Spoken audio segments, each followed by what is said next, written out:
5 Tirania de Aço Capítulo 1146 Voo Supersônico. Esse capítulo veio de novelfull.net. Por favor, confira o site, link na descrição. Quase 6 meses se passaram desde o dia em que Berengar tomou Itamir pela primeira vez como sua quinta e última esposa e, durante esse tempo, ele passou quase todas as horas acordado ajudando sua amada a administrar os assuntos de seu reino. O Japão ficou em estado de completa e total devastação após sua breve guerra com a Alemanha.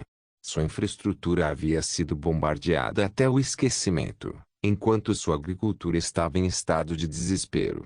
A preocupação mais imediata que os dois monarcas enfrentaram foi a escassez de alimentos, que prevalecia em todo o país. A fim de combater a fome, o Império Alemão despejou uma enorme quantidade de ajuda alimentar para a nação do Japão. No entanto, isso não era de forma alguma uma solução permanente para os problemas que sua sociedade enfrentava, e quanto mais cedo eles pudessem resolver essa crise, melhor. Assim, uma série de reformas agrícolas e, mais importante, a nova semeadura dos arrozais japoneses, foi a tarefa imediata que Berengar e Itami cuidaram. Enquanto Berengar e Itami estavam no processo de reformular toda a sociedade do Japão desde o início, o reixe alemão estava temporariamente sendo liderado pelo chanceler Otto von Grass, que agora era bem experiente em desempenhar as tarefas de Berengar sempre que ele estava longe de casa por longos períodos de tempo. No entanto, Otto estava envelhecendo e logo se aposentaria de seu cargo. Apesar disso, decidiu fazer desta regência a sua última e, ao fazê-lo, cumpriria as suas funções com o mesmo fervor de sempre. Assim, enquanto Berengário trabalhava arduamente reparando os danos que infligira ao Japão, seu sogro administrava os assuntos do dia a dia do reixe. Uma das muitas responsabilidades que Otto foi obrigado a suportar foi assistir aos primeiros voos de novas aeronaves experimentais, que, como Otto descobriu ao entrar na instalação de testes, estava sendo conduzido por ninguém menos que o Major Hans von Kufstein. Após o fim da guerra com o Japão, Hans solicitou uma transferência para se tornar um piloto experimental. Hans não era apenas considerado o maior piloto de caça da Alemanha, mas também um engenheiro aeroespacial por mérito próprio. Como resultado, ele foi capaz de pilotar a nova aeronave experimental e também fornecer informações sólidas sobre os projetos. Nos últimos 6 meses, desde o fim da guerra com o Japão, Hans trabalhou lado a lado com os engenheiros aeroespaciais do Kufstein Royal Armoury para criar um novo caça-jato supersônico. Ao perceber que simplesmente não havia oponente que seria capaz de desafiar a Alemanha no ar em um futuro previsível, Hans sugeriu, em vez de ir para um jato projetado para combater outras aeronaves, criar um que pudesse executar adequadamente funções múltiplas de aeronaves de caça. Além de desempenhar várias funções de combate, o jato também precisava ser facilmente produzido em massa, ao mesmo tempo em que era econômico para fabricar. O resultado final foi um caça leve modular que poderia eventualmente ser equipado com várias armas com base nas funções para as quais foi projetado para desempenhar em combate. Atualmente, como estava, este caça-jato experimental era mais uma prova de conceito do que uma máquina de guerra funcional, mas foi equipado com a mais recente tecnologia que incluía motores turbojetos supersônicos, pós-combustores, aviônicos amplamente aprimorados e tudo mais que era necessário para um caça-jato funcionar corretamente. A única coisa que faltava na aeronave eram seus sistemas de armas, mas isso não era um problema para Hans, que estaria apenas pilotando a aeronave para um simples teste de voo. Hans estava sentado na cabine do caça-jato experimental enquanto vestia o novo e aprimorado traje de voo, que havia sido baseado em grande parte daqueles do auge da Guerra Fria durante a vida passada de Berengar. Ele não apenas estava vestido com uma roupa tão avançada, mas também usava um capacete novo e aprimorado, pintado de vermelho, com um desenho xadrez preto e branco. Se alguém com os olhos de Berengar pusesse os olhos no piloto adolescente, facilmente pensaria que ele era um personagem de um popular filme de aviação, lançado em 1986. Cada pedacinho de inovação tecnológica que o Reich poderia apresentar ao longo dos últimos anos de experimentos em aeronaves foi colocado neste novo caça-jato e, se tudo corresse conforme o planejado, Hans seria o primeiro homem na história a alcançar o voo supersônico. Depois de verificar seus medidores para se certificar de que tudo estava funcionando corretamente, Hans ligou seus motores e lentamente começou a dirigir o avião para a pista. Observando de dentro da torre de controle de tráfego aéreo não apenas o chanceler da Alemanha, mas também o segundo Kaiserin, que agarrou suas pérolas e rezou pela segurança de seu filho. Lindy olhou com uma expressão ansiosa para o avançado caça-jato enquanto observava decolar da pista. Apenas alguns momentos se passaram antes que a aeronave rompesse a barreira do som, fazendo com que um grande estalho ecoasse pelo céu. No momento em que isso aconteceu, o público reunido, especialmente os engenheiros que participaram do projeto, explodiu em vivas. Lindy observou atentamente enquanto o caça-jato experimental voava em velocidades que antes eram inimagináveis. A capacidade de manobra desta aeronave estava além de qualquer coisa que o Ta-183/I fosse capaz de alcançar. Depois de ver seu filho em ação pela primeira vez desde que ele deixou o ninho, Lindy não pôde deixar de chorar de alegria enquanto gritava em tom orgulhoso. "Esse é o meu bebê." Hans continuou a voar no ar, testando as habilidades gerais da aeronave por algum tempo. Porém, ele não levou o veículo ao limite, com medo de causar um acidente. Não demorou muito para que ele recebesse a ordem de pousar, o que ele fez sem esforço na pista excepcionalmente grande. Quando comparado ao convés de um porta-aviões, pousar em uma faixa tão grande de terra era tão fácil quanto comer uma torta. Assim que o avião pousou corretamente e Hans saiu de sua cabine, sua mãe imediatamente correu até ele e enfiou a cabeça em seu peito substancial, enquanto beijava a testa do menino. "Mamãe está tão orgulhosa de você." Hans só podia corar e permanecer em silêncio. Ele já tinha 15 anos e até serviu na guerra, mas sua mãe continuou a tratá-lo como uma criança. Por fim, a cena embaraçosa foi interrompida pelo engenheiro-chefe, que veio parabenizar seu piloto de testes por sua conquista monumental.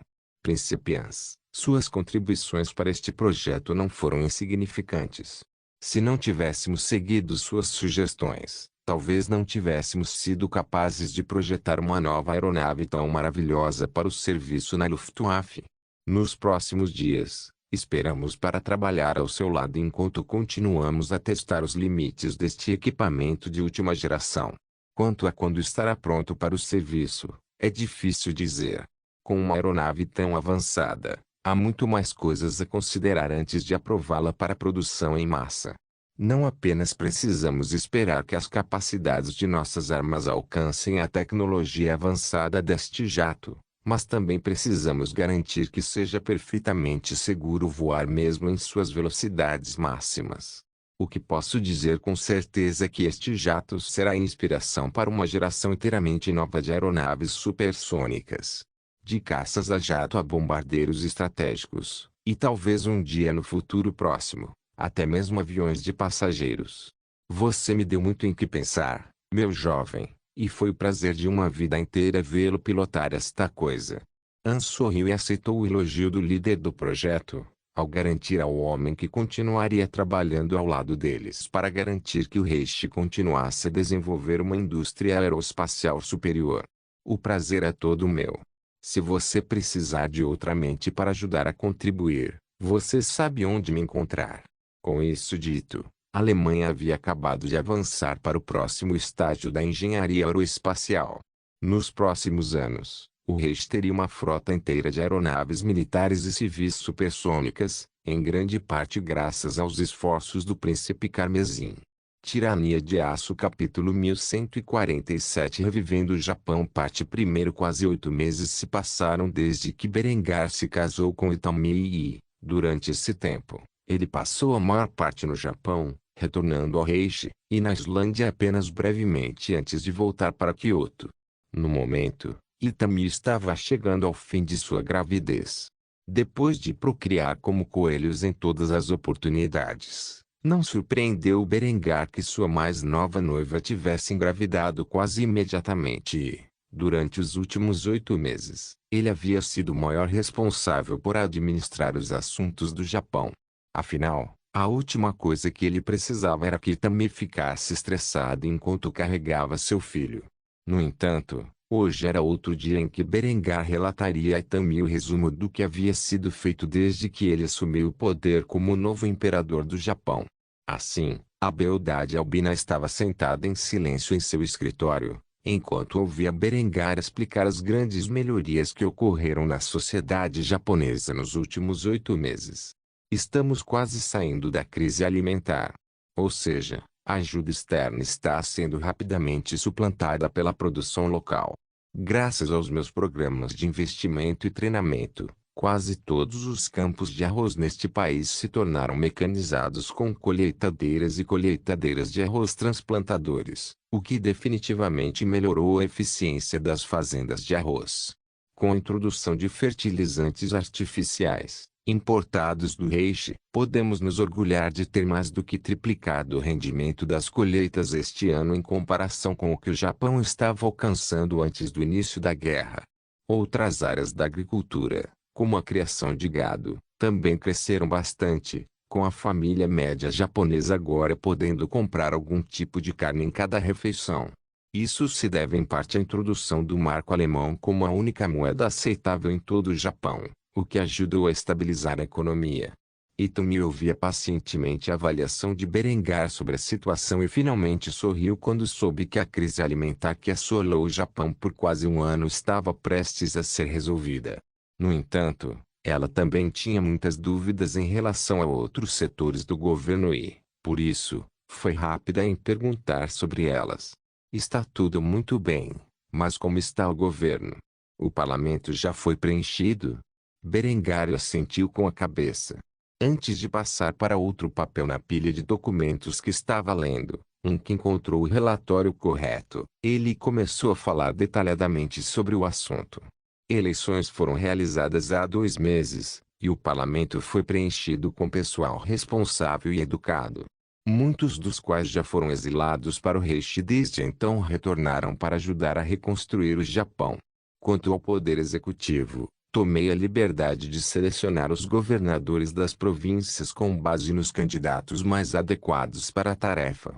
Por enquanto, eles estão no processo de estabelecer seus governos locais, mas isso levará algum tempo para se concretizar. Talvez em mais 2 anos, os governos federal e local do Japão estarão totalmente funcionais. O mesmo pode ser dito para os tribunais. Temos uma grande falta de cidadãos japoneses que sejam capazes de desempenhar o papel de juízes e advogados. No entanto, quando a Universidade de Kyoto estiver finalmente concluída, teremos uma escola dedicada ao direito japonês. Então isso vai ajudar com o problema. O que me lembra que a proposta de renomear a cidade de Yankyo para Kyoto foi um dos primeiros projetos de lei aprovados no parlamento. Itami acenou com a cabeça concordando com a avaliação de Berengar mais uma vez.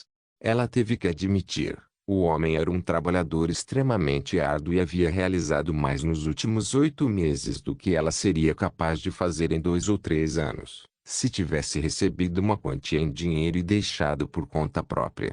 Assim, a beldade albina sorriu e apertou a mão contra a barriga grávida, pensando em como ela ficaria feliz se a criança fosse um menino. Berengar percebeu imediatamente essa expressão e mudou o assunto para algo mais importante, a fim de evitar o clima constrangedor. Na maioria das vezes, temos nos concentrado principalmente em consertar a agricultura deste país, com ênfase em estabilizar a economia e fortalecer o governo. No entanto, devido à mecanização da agricultura, temos muitos agricultores que estão agora desempregados. Como resultado, temos hospedado escolas de comércio, para que esses agricultores agora desempregados possam alcançar seus cidadãos que anteriormente trabalhavam nas fábricas.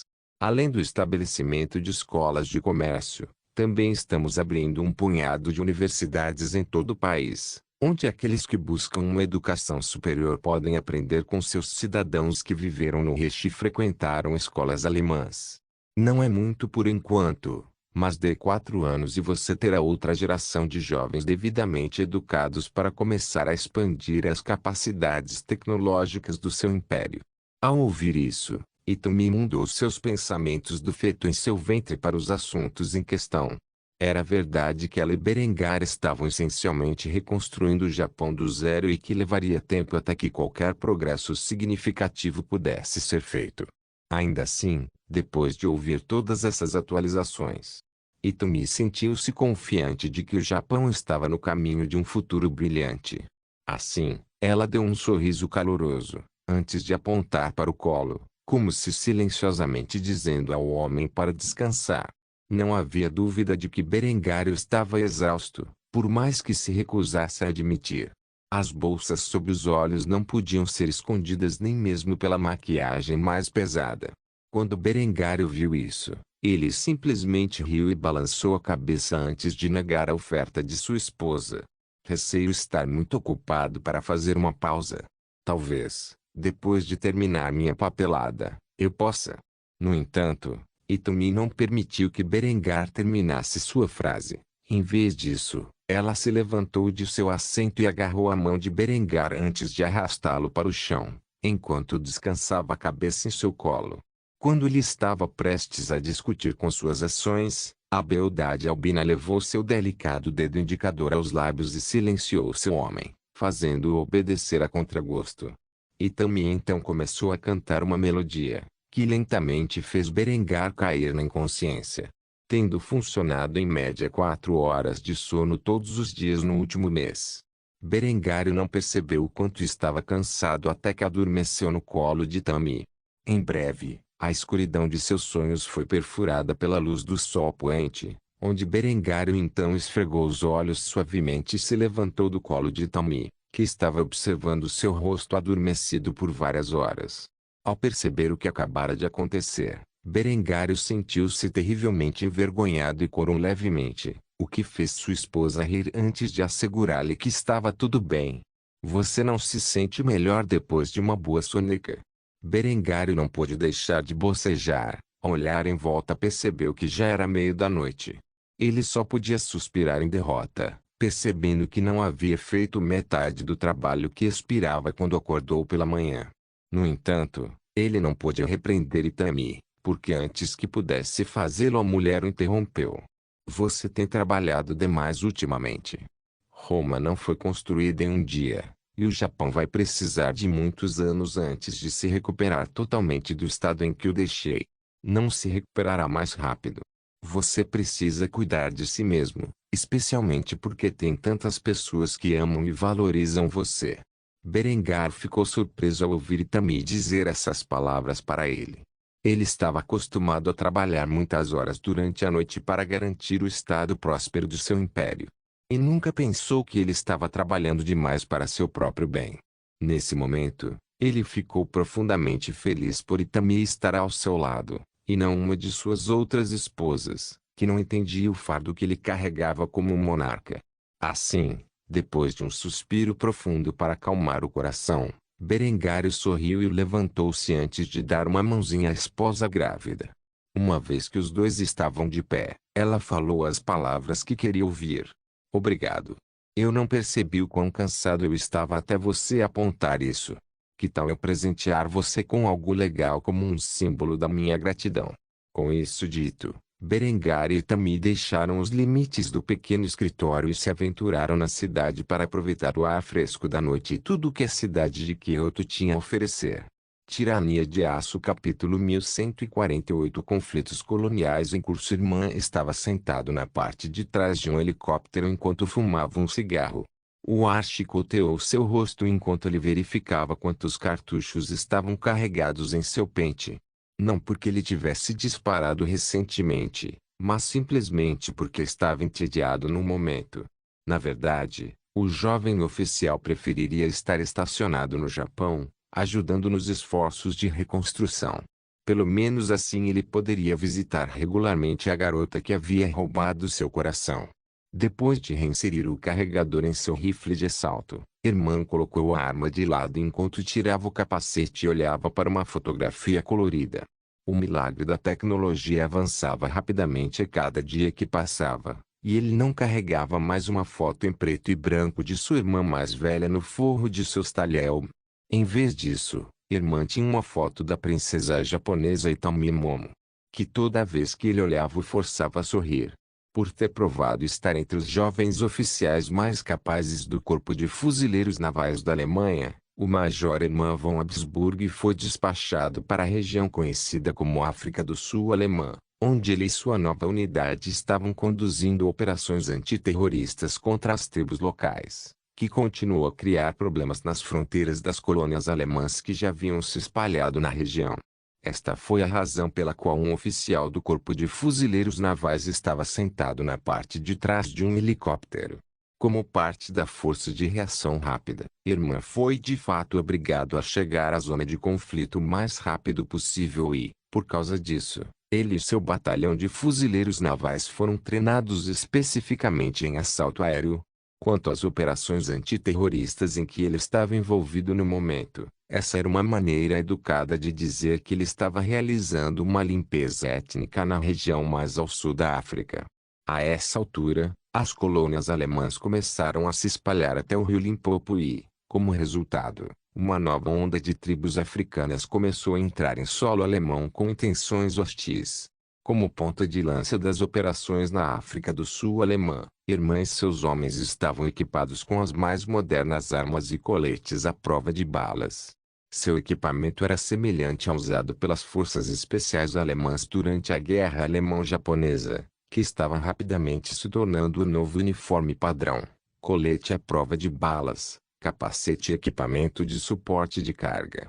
Como parte de um processo de modernização em curso para as Forças Armadas Alemãs, tanto o STG-27 quanto o STG-32, que foram modelados a partir dos fuzis FIG-42 e STG-44 da Segunda Guerra Mundial, foram substituídos por um novo fuzil de assalto. O rifle foi baseado no experimental alemão oriental STG-952 da vida passada de Berengar e foi nomeado como tal. O rifle era essencialmente um AK-74 modernizado que os alemães orientais haviam projetado para exportação pouco antes da reunificação da Alemanha. Este modelo em particular foi compartimentado em 5,45x 39 mm. Especificamente a bala de veneno 7N6, da qual fez uso para um efeito horrível. As revistas eram feitas de um polímero preto com reforços de aço, que combinavam com o mobiliário sintético preto do rifle. No geral, era uma arma de fogo de aparência muito moderna e estava equipada com uma mira de ponto vermelho PK, montada no lado esquerdo do receptor, criando uma plataforma rígida e estável. Enquanto a guerra com o Japão estava sendo travada, esse sistema de armas estava em desenvolvimento, mas nunca foi produzido fora de modelos protótipos. Pelo bem do esforço de guerra, Berengar sentiu que seria contraproducente introduzir uma nova arma de fogo, com um cartucho proprietário. No entanto, agora que a era pacífica havia começado, não havia tempo como presente para começar a modernização das forças armadas alemãs e, como resultado, esse novo e aprimorado fuzil de assalto estava rapidamente se tornando a arma padrão da infantaria alemã de todos os ramos. O STG-952 foi a primeira de muitas melhorias modernas para a coleção de armas pequenas existente dos militares alemães. No entanto, essas melhorias não foram apenas em armas pequenas, mas em todo o inventário militar. Nos próximos 10 anos, todos os aspectos das forças armadas alemãs seriam reformulados de uma força de combate da era da Segunda Guerra Mundial para uma força militar da era da Guerra Fria. Nada disso, porém, era da preocupação de Hermann. Em vez disso, ele observou o rio passar, que apareceu ao longe com um olhar sombrio em seu rosto. Este foi o mais longe que os alemães chegaram até agora e, ao testemunhar o esplendor do rio Limpopo, Hermann não pôde deixar de colocar a cabeça para fora da lateral do veículo e contemplar sua glória. Certamente não era o maior rio que Hermann já havia testemunhado, mas também não era pequeno. Este rio tinha sido até agora a fronteira entre a África do Sul alemã e as tribos nativas que foram empurradas para além deste ponto. Enquanto a irmã admirava a paisagem, o helicóptero parou repentinamente, trazendo-o de volta à realidade. Ele imediatamente notou uma força africana bastante substancial de guerreiros nativos que cruzavam o rio com canoas. Como resultado, Irmã simplesmente zombou antes de carregar a alavanca de carregamento de seu novo STG-952. Ele apontou a mira de ponto vermelho para os alvos inimigos antes de apertar o gatilho. Uma curta rajada de fogo imediatamente atingiu seu primeiro alvo e rasgou o peito do selvagem com facilidade. O crepitar dos tiros ondulava no ar, enquanto os novos rifles de assalto dos fuzileiros navais alemães e o MG-27 montado no lado direito do helicóptero espalhavam um rio de chumbo em direção aos guerreiros africanos que tentavam se infiltrar em terras alemãs, provavelmente para um ataque a uma cidade alemã desavisada. As balas perfuraram os torsos dos guerreiros selvagens, que uivaram em agonia enquanto perdiam suas vidas. Com um volume de fogo tão avassalador contra alvos tão concentrados, o massacre durou menos de um minuto, antes que o rio corresse vermelho com o sangue dos nativos africanos. Assim que o bando de guerra foi eliminado, Irmã xingou enquanto gritava para o inimigo morto: "Selvagens imundos, é isso que você ganha por tentar entrar em solo alemão." Embora a irmã e sua unidade tenham respondido rapidamente às informações que receberam sobre um bando de guerra africano tentando cruzar o rio Limpopo, não teria sido um desastre se os selvagens tivessem sucesso em sua tentativa. Mais de 100.000 soldados alemães estavam estacionados na África do Sul alemã. Seu trabalho era proteger os colonos dos selvagens além de suas fronteiras, cujos ataques só se tornavam mais frequentes a cada ano que passava. Por causa disso, Irmã e sua unidade estavam sempre em alerta máximo, prontos para serem despachados a qualquer momento para responder à agressão do selvagem. Levaram cerca de 10 minutos da base mais próxima para chegar ao rio Limpopo, que funcionava como uma fronteira natural entre a África do Sul alemã e as tribos africanas no norte. Normalmente, proteger uma faixa tão vasta de território seria uma tarefa difícil, mesmo para a quantidade de homens estacionados na região, mas por causa da Luftwaffe, os alemães foram capazes de realizar um reconhecimento aéreo profundo e detectar os movimentos de africanos. Bandos de guerra antes que eles pudessem estuprar, assassinar e pilhar seu caminho através das cidades alemãs na fronteira. Após a detecção dos selvagens, bastava mobilizar uma força de reação rápida, seja por meio de helicópteros, seja via veículos leves, para interceptar o inimigo. Com a superioridade das armas alemãs, foi praticamente um tiro ao Peru. Nos 8 meses em que Irmã esteve destacado na África do Sul alemã, nenhuma baixa ocorreu do lado alemão. Com esse grupo de pragas exterminado, Irmã sorriu antes de dar uma ordem ao piloto de helicóptero: "Acho que já é hora de nos engajarmos em uma retaliação adequada. Que tal voarmos para o norte do Limpopo e atacarmos a aldeia mais próxima?" O operador do helicóptero olhou para Irmã com preocupação enquanto debatia mentalmente se ele deveria seguir essas ordens. Afinal, um ataque ao norte da fronteira era definitivamente uma ordem que deveria ser reservada a um alto comando, e não a um major em campo. No entanto, ao ver os olhares ansiosos no rosto de Irmã e os homens de sua unidade, o piloto só podia suspirar e agir conforme o comando. O helicóptero descolou imediatamente a norte do Limpopo e iniciou a busca de um novo alvo, onde se localizou a não mais de 300 quilômetros da sua posição inicial. Ao ver isso, o helicóptero pousou perto da vila e despachou as tropas alemãs, que estavam ansiosas para testar ao máximo suas novas armas. Assim que cercaram a aldeia de cerca de 3.000 pessoas, Irmã deu o comando que selaria o destino do selvagem. Ilumine-os! O crepitar de tiros explodiu no ar, enquanto morteiros eram disparados contra a aldeia desavisada. Gritos horripilantes acompanharam os ecos das armas alemãs até que cessaram repentinamente. Depois que a fumaça se dissipou, os alemães testemunharam milhares de cadáveres se contorcendo na aldeia em ruínas. Apenas para garantir que não houvesse sobreviventes, Irmã deu uma ordem adicional: "Fritz, pegue Flammenwerfer." O homem chamado Fritz imediatamente avançou com um lança-chamas na mão e um sorriso sádico no rosto enquanto incendiava a vila.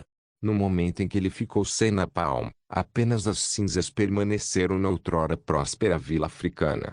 Os soldados alemães observaram o rastro de sua destruição por vários minutos antes de voltar para o helicóptero, de onde partiram imediatamente para a base. A destruição desta aldeia foi apenas uma das muitas que estavam ocorrendo em todo o sul da África, e esses ataques não parariam até que os alemães conquistassem toda a região e limpassem os nativos de suas novas terras. Tirania de Aço capítulo 1149 Aprendendo uma lição enquanto Berengar continuou a supervisionar a transição imediata do Império Japonês de uma ditadura militar onde o feudalismo prosperava, para uma monarquia semi-constitucional com uma classe média. Alexandros havia viajado para a antiga capital do Império Bizantino. Seu pai estava longe de casa há algum tempo e, como resultado, sua meia-irmã Zara estava começando a se tornar uma criança bastante problemática. Como filhinha do papai, a jovem princesa da Península Ibérica não suportava o fato de que seu pai estava atualmente do outro lado do planeta e estava ausente há literalmente meses. Zara era muito jovem para se lembrar de quando Berengário frequentemente marchava para a guerra por meses a fio e, como resultado, ela se acostumou com a presença de seu pai quase todos os dias do ano. Para Berengar ir para o Japão de repente e passar a maior parte do ano lá, foi um golpe mental que Zara não conseguiu lidar facilmente. Para evitar os acessos de raiva da menina, Alexandros havia optado por fazer de suas visitas quinzenais à terra natal de sua mãe uma coisa semanal. Como resultado, todos os fins de semana dos últimos 8 meses foram passados sentados no escritório do Palácio Bizantino. Atualmente, o jovem príncipe estava examinando o relatório de despesas referente à reforma do exército bizantino. O dinheiro começou a fluir para as fronteiras de Bizâncio como resultado da iniciativa de Alexandros de atrair investidores estrangeiros. E por investidores estrangeiros, isso realmente significava a elite rica do Reich que tinha muita riqueza para gastar. Embora a maior parte desses fundos fosse para a reconstrução do império, uma pequena parte foi desviada para o exército bizantino, que havia sido completamente destruído durante as guerras anteriores com a Horda Dourada, os sultanatos vizinhos e, antes disso, a Igreja Católica. Como resultado dessas reformas militares, Alexandros revogou o direito de cada estratego de manter e abastecer seu próprio exército. Em vez de formar um exército nacional, que tinha uma cadeia de comando unida, normalmente, isso desencadearia uma rebelião dos vários estratégos e das facções em jogo na política bizantina, mas não foi o caso. Como resultado da crueldade que Alexandros brilhou naquela noite fatídica em que a própria Constantinopla ardia nas chamas dos tumultos, não havia mais ninguém para resistir à nova ordem. Assim, o exército e a marinha bizantinos foram lentamente sendo reconstruídos. A fim de comandar adequadamente este novo exército unificado, Alexandros optou por estabelecer uma academia militar na cidade de Constantinopla e, nos últimos 8 meses, este edifício esteve em construção. Enquanto a formação de novos oficiais de carreira estava em andamento, Alexandros também ordenou o recrutamento da enorme população desempregada do Império Bizantino para compensar a falta de voluntários.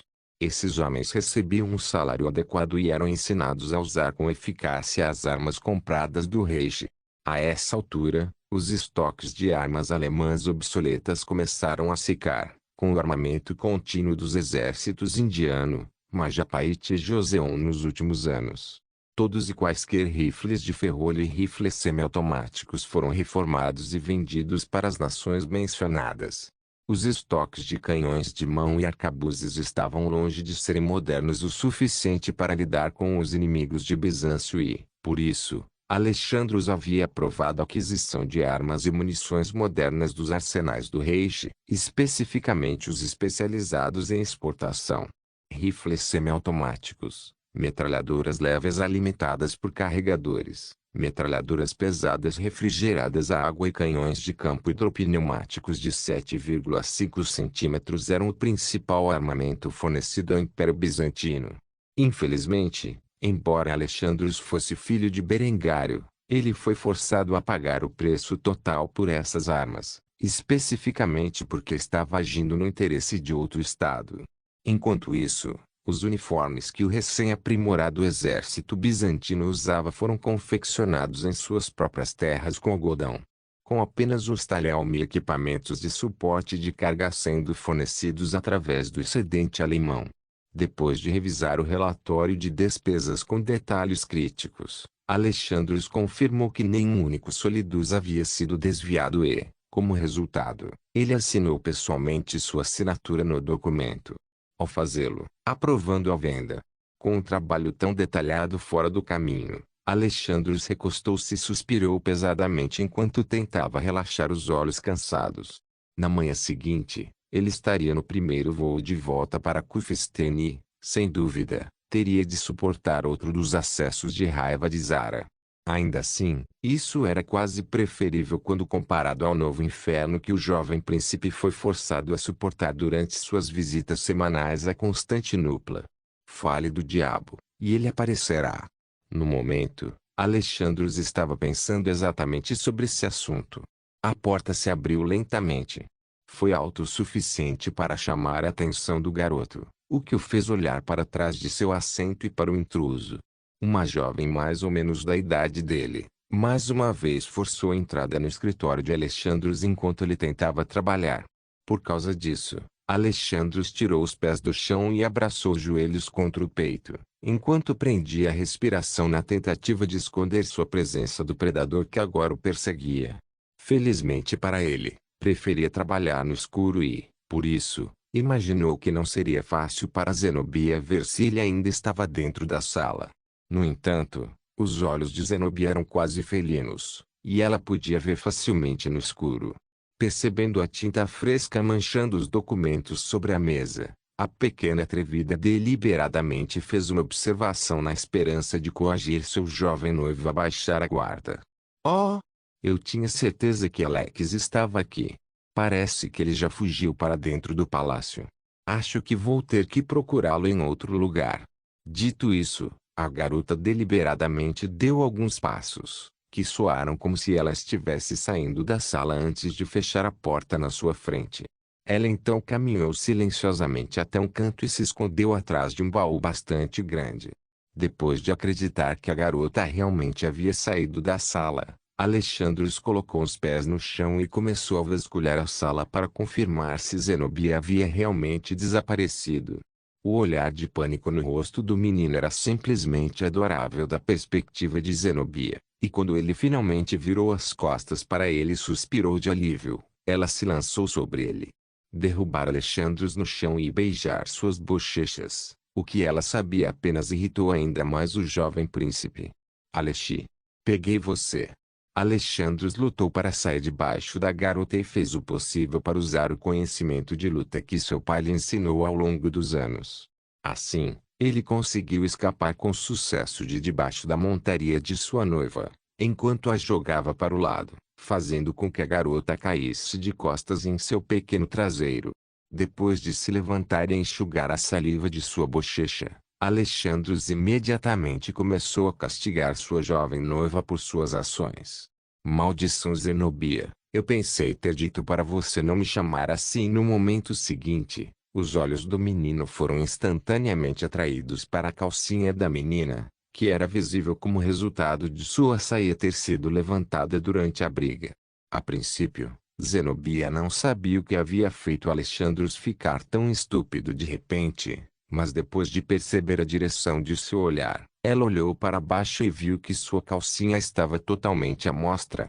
Como resultado, ela rapidamente escondeu suas roupas íntimas com a saia e saiu correndo da sala enquanto gritava a plenos pulmões. Seu pervertido. Foi só depois que a pequena atrevida saiu correndo que Alexandros finalmente voltou à realidade, fazendo-o suspirar de alívio enquanto expressava seus pensamentos em voz alta. Isso deveria lhe ensinar uma lição. Enquanto isso, Zenobia não havia corrido muito e, em vez disso, estava do outro lado da porta, corando de vergonha. Ela não podia acreditar que tal coisa tivesse acontecido com ela, E bem quando ela tinha Alexandros exatamente onde ela queria que ele estivesse. Ela se sentiu tão mal que começou a chorar em silêncio. No entanto, como a pequena esperta que ela era, um certo pensamento surgiu na mente de Zenobia, que ela expressou em voz tão baixa que ninguém poderia ouvi-la, enquanto sorria algo sinistro. Agora ele vai ter que se casar comigo. Tirania de Aço capítulo 1150 revelando acidentalmente a verdade enquanto Berengário continuou a trabalhar em seus esforços para reconstruir o Império Japonês desde o início. Ele não abandonou totalmente suas responsabilidades em Kufstein. Como resultado, ele voou para a pátria, a fim de ser informado sobre o que estava acontecendo em sua ausência. Imediatamente após pousar no aeroporto e voltar para o palácio em um carro blindado, Berengário foi recebido pela família. No entanto, antes que qualquer uma de suas esposas pudesse receber adequadamente o marido em casa, o grito de uma jovem encheu o ar quando Zara correu e pulou nos braços de seu pai. Papai está em casa. Berengário sorriu e ergueu a filha no ar, beijando-lhe a testa. A garota corou e desviou o olhar envergonhada quando seu pai lhe fez uma pergunta que ela não poderia responder com sinceridade. Zara foi uma boa menina enquanto o papai estava fora. A expressão no rosto da jovem provou a Berengário que ela realmente estava se comportando mal, o que foi esclarecido no momento em que Yasmin entrou na sala e pôs os olhos em seu marido ausente. Ela certamente não tem sido uma boa menina. Toda semana, ela faz birra por causa de alguma ocorrência menor. Odeio dizer isso, querida, mas seus filhos precisam que você seja um pai para eles. E essas visitas de longo prazo ao Japão estão começando a afetar nossa família. Uma expressão de culpa apareceu no rosto de Zara enquanto seu pai balançava a cabeça em desapontamento. Berengar foi rápido em dar um sermão na menina e em sua mãe sobre a importância de sua missão atual. Zara, você tem idade suficiente agora para não ter acessos de raiva simplesmente porque estou viajando a negócios por alguns meses. O trabalho que estou fazendo no Japão é fundamental para o sucesso contínuo do império de nossa família. Eu prometo a você, só ficarei fora por mais alguns meses, e então tudo voltará ao normal. Você precisa se comportar, ou vou começar a restringir seu acesso ao local de teste que eu comissionei para você. Um calafrio percorreu a espinha de Zara ao ouvir a ameaça de seu pai. Embora ela começasse a fazer beicinho, ela não disse uma palavra em sua defesa, sabendo que ela realmente estava se comportando mal e deliberadamente. Depois de ver a garota finalmente entender o que ele queria dizer, Berengário sorriu e acariciou rapidamente seus cabelos. Dê ao papai alguns minutos para descansar, e então você pode me mostrar o progresso que você fez em seus foguetes. Parece bom? Zara realmente fez um grande progresso nos últimos 8 meses em seus projetos de foguetes e queria mostrar a seu pai o quanto ela havia melhorado desde que ele inicialmente apresentou com uma instalação de testes totalmente equipada para trabalhar em seus projetos. Assim, ela sorriu e abraçou o pai enquanto o responsabilizava pela promessa que acabara de fazer. Lembre-se de sua promessa, Zara. Depois de dizer isso, a menina saiu correndo e permitiu que seu pai se reconectasse com sua mãe. Yasmin balançou a cabeça e estalou a língua em desapontamento com as ações de Berengário antes de repreendê-lo por sua clemência. Você está estragando a garota. Se você continuar assim, ela nunca aprenderá a se comportar adequadamente. No entanto, Berengário simplesmente zombou dessa observação enquanto puxava a beleza morisca em seus braços. Ele começou a beijar seu pescoço apaixonadamente enquanto falava sobre sua filha mais velha. Oh, por favor, Zara é mais inteligente do que qualquer um de nós. Ela sabe exatamente o que está fazendo. Agora que uma ameaça adequada foi estabelecida, deve impedir a garota de agir quando eu estiver fora. Além disso, estou falando muito sério sobre isso. Testemunhando o progresso que minha filhinha fez enquanto eu estive fora. Que tal você pegar uma taça de vinho para nós dois, para que possamos nos divertir um pouco no jardim, antes que eu cumpra minha promessa, menina? Yasmin simplesmente revirou os olhos com esse comentário antes de responder com um lembrete ao marido sobre sua fé. Você sabe que eu não bebo. Vou buscar uma taça de vinho para você, Se é isso que você deseja, mas eu mesmo não vou beber. Uma risada simples emergiu dos lábios de Berengário enquanto ele trazia sua bagagem para dentro do prédio antes de se juntar a Yasmin para um drink nos jardins. O tempo passou tão rápido que Berengário não teve oportunidade de registrar que já era um novo ano. No entanto, parado nos jardins alpinos do Palácio Kufstein, ele não pôde deixar de respirar o ar fresco da primavera enquanto saboreava uma taça de vinho. Yasmin não pôde deixar de olhar para a aparência abatida que seu marido havia assumido desde o primeiro retorno do Japão e foi rápida em devolver-lhe uma mensagem enquanto expressava sua preocupação. Eu não quero parecer rude, mas você honestamente parece uma merda. O quão duro você está trabalhando aí? Por favor, me diga que pelo menos você está descansando adequadamente. Apesar da aparência exausta de Berengário, ele ainda estava brincalhão como sempre, fingindo-se ofendido enquanto assegurava à esposa que ele estava realmente bem. PFFT, você parece aí. Sempre reclamando sobre como eu não durmo o suficiente. Acredite, estou muito melhor agora do que há um mês. Berengar nem havia percebido que ele usava tão casualmente o nome ao se referir a Itami, mas só porque ele estava alheio a esse fato. Isso não significava que Yasmin não percebeu. Sua sobrancelha levantou ligeiramente quando suas mãos de repente interromperam sua mensagem. Ai! Espere um minuto, eu sei que já ouvi esse nome antes. Imediatamente, as engrenagens começaram a girar na mente de Yasmin até que seus brilhantes olhos âmbar de repente brilharam com uma nova luz de compreensão. Ela lentamente se afastou de Berengário e cobriu a boca aberta em um ato de descrença enquanto expressava seus pensamentos em voz alta. Ai! Como em Mizuno aí. A garota da sua vida passada. Não me diga que Itami é realmente antes que Yasmin pudesse terminar de expressar seus pensamentos. Berengar suspirou em derrota enquanto acenava com a cabeça, confirmando assim que ela estava realmente correta em sua suposição. Faz algum tempo que pretendo contar a vocês, mas sim, Itami Ryu também é Mizuno aí. Descobri a verdade sobre a identidade dela em nossa noite de núpcias. Embora Yasmin custasse a acreditar que uma coisa tão improvável fosse de fato realidade, ela percebeu pelo tom de voz do marido que ele não estava mentindo. Assim, Yasmin desviou o olhar com uma pitada de tristeza em seus olhos antes de falar o que pensava. Então é por isso que você raramente volta para casa hoje em dia. Você está recuperando o tempo perdido com Ai. Tudo faz sentido agora. Berengar percebeu que um mal-entendido estava se formando na mente de Yasmin e foi rápido em contra-atacar com uma defesa adequada de suas ações. Não, não é isso. Tenho estado genuinamente ocupado ajudando a restaurar o Japão. Como resultado da guerra, a nação estava em uma situação tão difícil que Ai sozinha não poderia salvá-la. Assim, tenho trabalhado em turnos de 16 horas tentando para colocar o Japão de volta no caminho certo. Prometi a Ai que a ajudaria por um ano e, quando voltasse ao Reishi, ela seria capaz de administrar as coisas sozinha. Embora tenha sido bom me reconectar com Ai, esse não tem sido meu foco principal. Tudo o que fiz nesses últimos 8 meses foi para estabilizar a região e garantir que nada de importante vaze para outros países.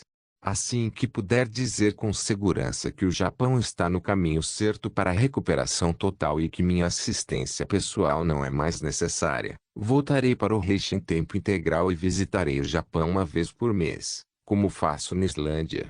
Você tem minha palavra. Yasmin suspirou pesadamente ao ouvir o raciocínio de Berengário. Embora parecesse que o homem estava dando desculpas por suas ações, sua palavra valia mais que ouro e, portanto, ela confiaria nele para cumprir sua promessa. No entanto, depois de descobrir acidentalmente a verdade por trás do relacionamento de Berengar com Itami, Yasmin agora enfrentava mais dificuldades, sobre as quais ela rapidamente expressou sua frustração. Tudo bem, vou confiar em seu julgamento. No entanto, agora que sei a verdade sobre você e Itami, sinto como se tivesse um fardo totalmente novo para me preocupar. Por que você manteve algo tão importante em segredo do resto de nós? Eu não sei, mas tenho certeza que você tem suas razões. No entanto, O fato de saber agora esse segredo me leva a duas opções. Posso manter meu silêncio sobre o assunto ou informar os outros. Pessoalmente, acho que é melhor você tomar a decisão sobre como proceder. Tudo que você me disser para fazer sobre toda essa aprovação, eu obedecerei. Berengário sorriu ao saber que Yasmin não o denunciaria. Podia sempre confiar na lealdade da mulher. Assim, ele passou os braços em volta do pescoço dele e beijou-a suavemente nos lábios antes de responder ao seu pedido. Deixe-me contar os outros quando for a hora certa. Por enquanto, vamos manter este pequeno segredo entre nós dois. Yasmin permaneceu em silêncio enquanto silenciosamente acenava com a cabeça em concordância. Agora que um assunto tão trivial estava temporariamente resolvido, Berengário decidiu mudar sua mente para preocupações mais urgentes. Como se todo o êxtase que sentia antes tivesse milagrosamente sido arrancado de seu corpo, o homem sorriu enquanto arrastava sua esposa até a porta mais próxima. Havia uma expressão de entusiasmo em seu rosto quando ele expressou suas intenções em voz alta. Agora onde está nossa filha? Tenho certeza que ela tem algo espetacular para me mostrar. Posto isto, Berengário conduziu a mulher, Yasmin, à procura da filha mais velha, que esperava pacientemente no quarto à chegada do pai. Não se esqueça de deixar o link de se inscrever no canal. Caso queira contribuir de alguma forma com o canal, entre em contato comigo pelo Instagram do canal. O link do Instagram do canal estará na descrição do vídeo. Por favor, certifique-se de verificar meus outros vídeos. Tenho certeza que você vai gostar deles. Solém irmãos.